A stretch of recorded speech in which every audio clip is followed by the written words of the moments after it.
Welcome back to the channel. Please don't forget to like and subscribe and keep tuning in for more content, but we're going to jump right into it.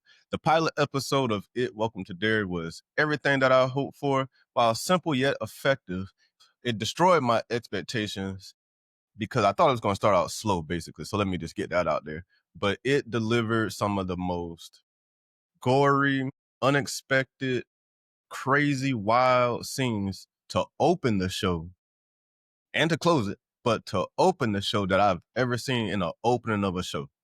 So when you watch it, if you haven't already seen it, be prepared to be amazed because it is gory, it is fun, and it is everything that I want in a horror show, movie, and anything horror. Pennywise hasn't even shown up yet, and we're already getting some of this dread and doom that's already over the town. I'm assuming because of the way this episode was set, it's in 1962. It starts at one point in time, then we fast forward 4 months into the future. So I'm assuming that Pennywise or whatever he is already in Derry, and that we'll explore how he got there through some of the episodes in the future. The gloom and doom is already set. It's a pretty happy town, it seems like, but obviously it's going to get worse because the rot and all that stuff hasn't set in yet. But let me get into the overview of what this episode was. So like I said, set in 1962. This is the first episode. It basically centers mostly around Maddie. He's one of the kids in this show episode. Troubled boy. He mentioned something with his father. He obviously has a troubled home life, so he was trying to get out of town, basically. He's on his way out of town with his finger up, and, the first car goes by him, but, he eventually gets picked up. And that's kind of what sets the stage for that gruesomeness that I talked about in the beginning. It basically starts out as a coming-of-age type of drama, in my opinion. Kids sneaking into movies, bullies, the usual family secrets, blah, blah, blah, blah, blah. But it quickly goes into the nightmare and what we all know the It franchise to be.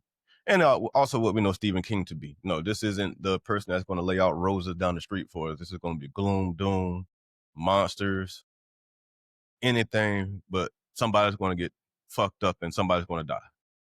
Simple as that.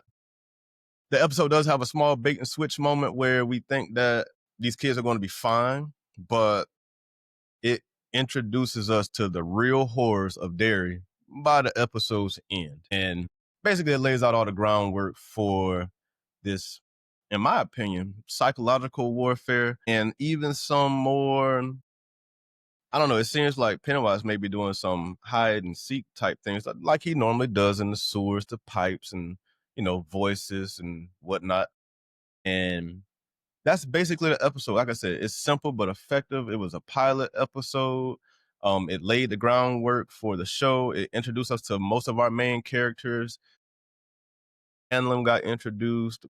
We saw Dick Halloran get somewhat introduced. He was in the car. The kids, Phil, Lily, Susie, and Ronnie, they were introduced. Introductory episode, but a very, very good one with some surprises. Easter eggs in it. It showed the turtle in it. And we all know that kind of matter in the turtle. So that kind of leads into that. Dick Halloran is more of a shining character. So this episode basically put, it's put everything in the pot and we haven't stirred it yet. And that's all I'll say about that. And that's my non-spoiler version. But that's my warning because everything that comes after this is going to have spoilers. So if you don't want the episode to be spoiled or if you haven't seen it yet, go ahead and turn this off now, hit pause, watch the episode, come back, check me out. But going forward now, spoiler, spoiler, spoiler, that is your warning. So this episode, I'm not going to get too into it because I do want everybody to watch it and give me their opinions as well. But like I said, the episode basically opens up with Maddie. He's trying to get out of town. He's going through something with his family. He does seem spooked, but I don't think it's because of Pennywise or anything like that. I think he just has a bad relationship with his family and friends, and I think he's just trying to get up out of there. But he will get spooked once he gets into this car with this weird family in it that's in there, disrespectful daughter and the son that likes to freaking not count, but spell everything that he hears and knows. So that was a weird family. The dad was weird, the mom was weird and pregnant. And, so Maddie thought they were going to Portland, trying to get the hell up out of Derry. So, hey, a few minutes later, they basically, I don't know if they turned around at any point. I really didn't really see that, but basically it's going back into town.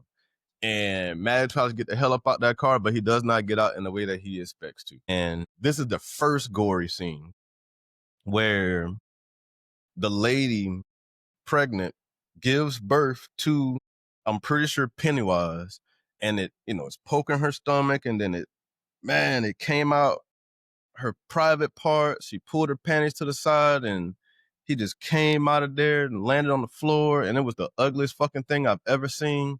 It was a twin with one wing, like a demon baby. Like, it was a twin that had like a head here, the big ass head, and all that good stuff like that. But it flies around the car attached to the umbilical cord, and then it eventually jumps out the window, I assume, because he didn't really see it fly out the window. But we saw Maddie's pacifier that his old ass like to suck, fly out the window and go into the water and the sewer. Then we got our opening credit thing.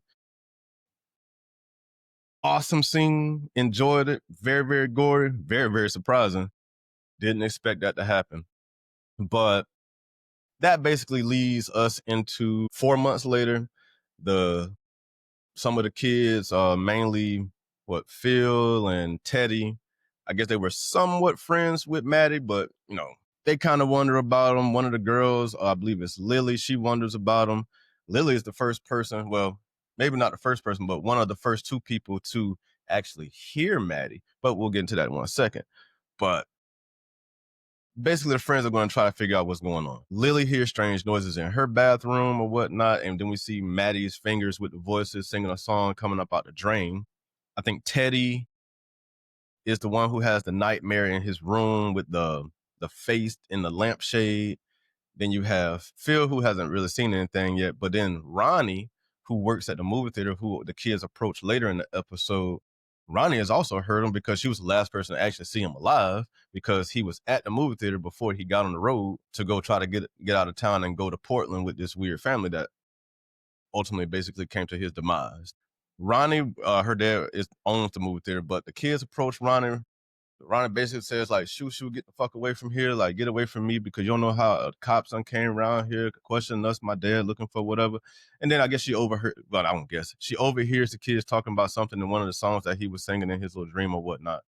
And, she basically is like, hey, what did you say? And alluding to that, hey, Maddie's been in contact with her too. So all the kids, except for maybe Phil, and Susie, have been in contact with Maddie in some shape, form, or fashion. And now we're going to the movie theater because we want to figure out what song that was being sung. So the kids at the movie theater, Ronnie's up in the projection booth getting everything fired up for the show and whatnot. And, they're sitting there, the projector comes on, all that stuff like that. It doesn't take very long for this movie to get weird. It's the same one that comes on at the beginning of the show when Maddie's in the movie theater by herself. The movie's on. They see Maddie in the movie. Feels like how the fuck did he get in there? Like, what the fuck? And all that stuff like that. And from there, Maddie walks up to the damn screen with a baby in tow and throws it.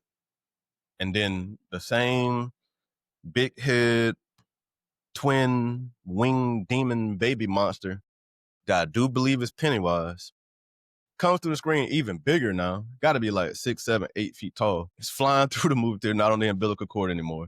Flying through the movie theater, whatever, but it eventually basically takes out all of the kids in beautifully gory, horror, dramatic fashion. Well, all the kids except for 2. Lily got her hand chewed off, and Ronnie seemingly escaped unscathed, even though I'm sure she's going to have some mental trauma from that experience there. And I think those 2, Lily and Ronnie, are going to be our final girls. I haven't figured out any connections to the larger franchise yet, but assuming they live past this series, they probably have deeper ties to the franchise, or maybe they have different names, and we'll see all that as it comes. But like I said, classic Stephen King slaughter, wonderfully shot. This is a beautifully shot show as well, but I'll talk about that in 1 second as well, because it's very, very beautiful. I love the location, and I guess I'm talking about it now, but the way it looks, it gives you that aesthetic of a 60s show. Not grainy or anything, but beautifully shot. I love the visuals. I love the location. And there are some Easter eggs I want to get into as well, because that's basically how the episode ends. And then, the thing this season on, and it shows what's coming down the road, which is basically a bunch of mystery. They didn't really reveal a lot. Obviously, we know Pennywise is going to show up at some point, but it's going to show the two girls at I forgot the name of the asylum that they go to, and I'm not sure if that ties into the franchise, but it might. And I'll let you guys know if it does.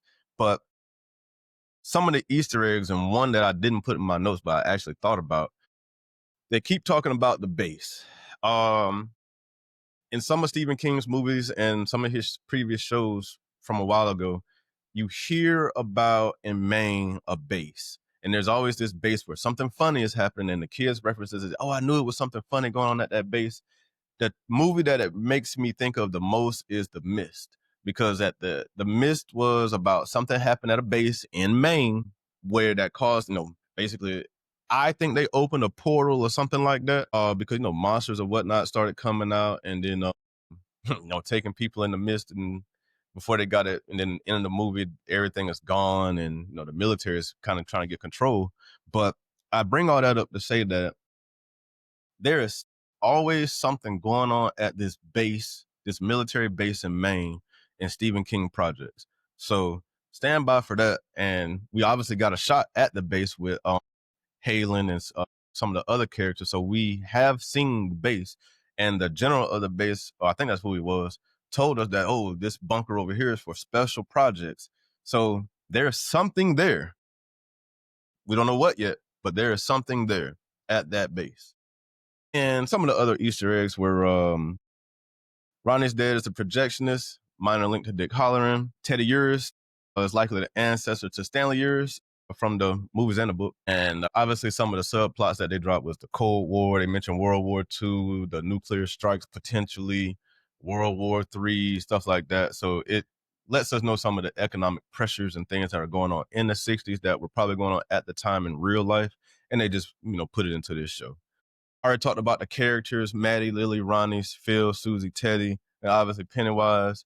Phil, Susie, and Teddy meet their demise at the movie theater. Phil gets ripped in half in the air and thrown into the projection screen thing. That was pretty funny. I can't remember what happened to the other two, but they're gone. Like I said, Lily and Ronnie are our final girls. At least it seems that way, because they may not even make it to the end, because I don't think anybody's safe in this show. The way that they've positioned it so far, none of these kids are safe. Who knows who makes it outside of a couple of the adults, because they're grandparents by the time the 80s come. Obviously, Halen's going to make it because he has a son or a grandson in the It movies. Obviously, Holleran's going to make it because he shows up in The Shining and other projects. And there are a few other people that are probably going to make it out of this show, but they're adults. But I don't know if any of the kids are going to make it out of this. So we'll see. The death scenes were shocking. I loved it. The demon baby was, I'm going to put a photo up of it too, that way you guys can see it if I can find it. Very, very ugly, especially the bigger version of it. But I'm pretty sure that's Pennywise, but hasn't been said, but I'm pretty sure that's Pennywise. And like I said, in closing, there are no safe zones for the kids in this story, it doesn't seem. Not even, was it the standpoint? Obviously, they're going to use some real world things to kind of push the story forward. Stress, depression. Some of our friends just got killed, so I'm sure we have a lot of that blown up inside of us. And like I said, Welcome to Derry is pretty damn savage, and it's swift on how it carries out its killings and throws us right into the mix immediately. It's basically telling the fans, like myself and whoever's watching, is longtime fans, nobody's safe. Come watch this show. It's beautiful, and please like and subscribe and keep coming back to the channel for more. I appreciate you all for coming and watching this video. More content is coming. Obviously, I'm going to be following this series very, very closely. Anything I see or hear, it'll drop either here on TikTok or other socials. That's about it, and I will see you guys next time. I hope you like my shirt. Stay tuned for more content. Bye-bye.